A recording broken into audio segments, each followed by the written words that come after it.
Hello and welcome to another episode of Beer Man's No Bull Beer Reviews. Today I have another beer from High Branch Brewing Company out of Concord, North Carolina. Yeah, that's right. This beer is called Mingo. It is a kettle sour aged on blueberries, black currants, and vanilla beans.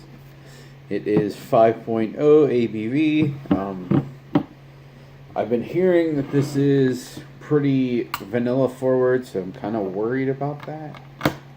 No, vanilla's not my most favorite thing in the world. I'm hoping that there's enough fruit character and tartness to balance that out, so we'll see.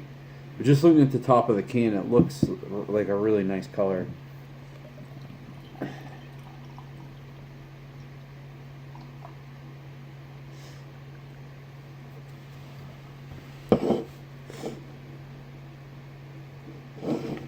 There we go. Wow, I mean that is a beautiful color. As you can see, of course, a hazy, straight. I mean, I would say it's a dark pink, it's a purple color with a small pink head. Uh, that's got to be more from the black currants because I've had blueberry beers and they always seem to be. Maybe it's because it's hazy. I don't know, but this just seems to take on a different character than blueberry beer. Um, well, the aroma is definitely promising because I'm not getting a ton of vanilla, which is good. There is a lot of blueberry in black currant. I will say black currants is an interesting fruit to me only because I don't think I've ever eaten a black currant as a fruit. Like I've only had beers with currants in it. So I don't know that I truly know what a currant by itself tastes like, but to me it actually has a very distinct taste in beer. So I mean I'm pretty sure I know what it tastes like, but it's just one of those weird things. I'm trying to think of another one like Paw is another one that like Fauna Flora uses it, and it's used in a lot of Ohio beers because I think that's like the only state that it's native to. Paw fruit. Like Jackie O's does a bunch of stuff with it. But I've never had that fruit by itself. I've just had it in beer. So, anyways.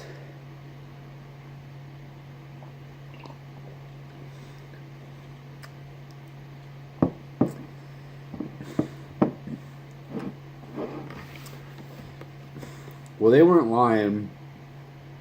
When I say they, I mean the other people who I saw reviews for this beer already. This really does taste like a smoothie.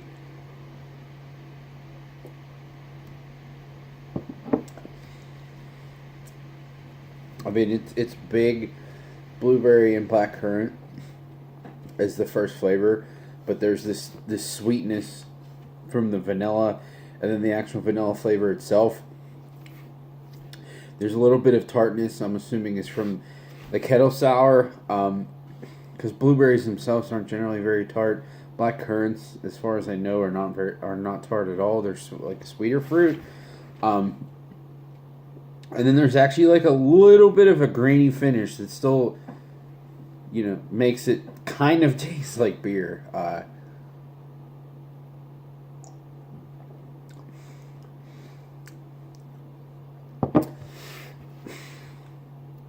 But I think when I say he, I mean the brewer slash owner TJ.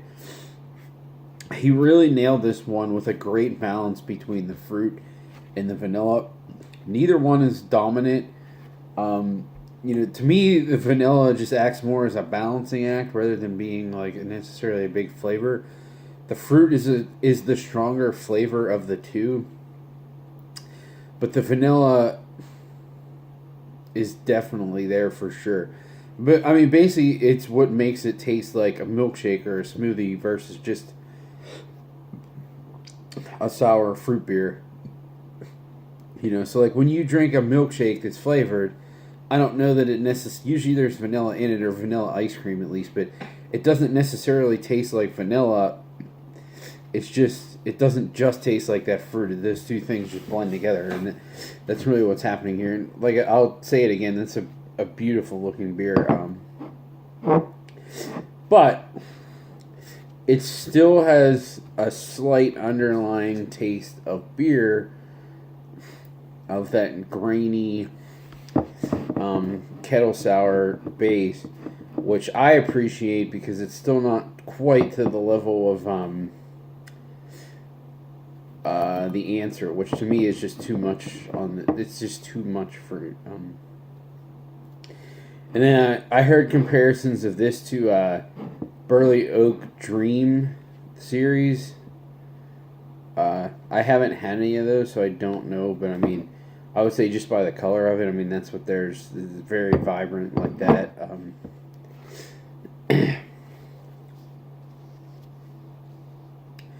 Yeah, I don't think this could be any better than what I was hoping it would be, because I knew it was going to be like this type of smoothie type beer. It wasn't going to be a crazy complex like sour wild ale at all. That's not the purpose of this beer.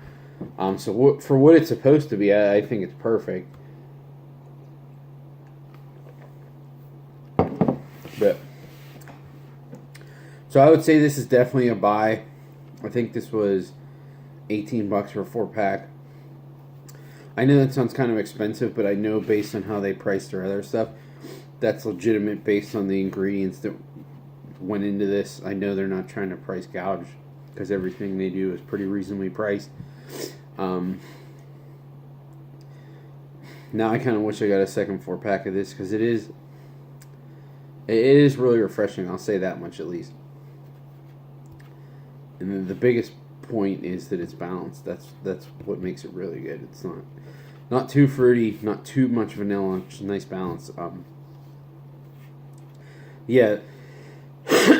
If you like the Burley Oak things, which I admittedly haven't had any of them, but from what I heard about them, this is probably pretty similar. If you like those, if you like the answer type beers, if you're looking for something like that, but a lot easier to get, that you don't have to give up anything crazy for, that you could just trade locals for,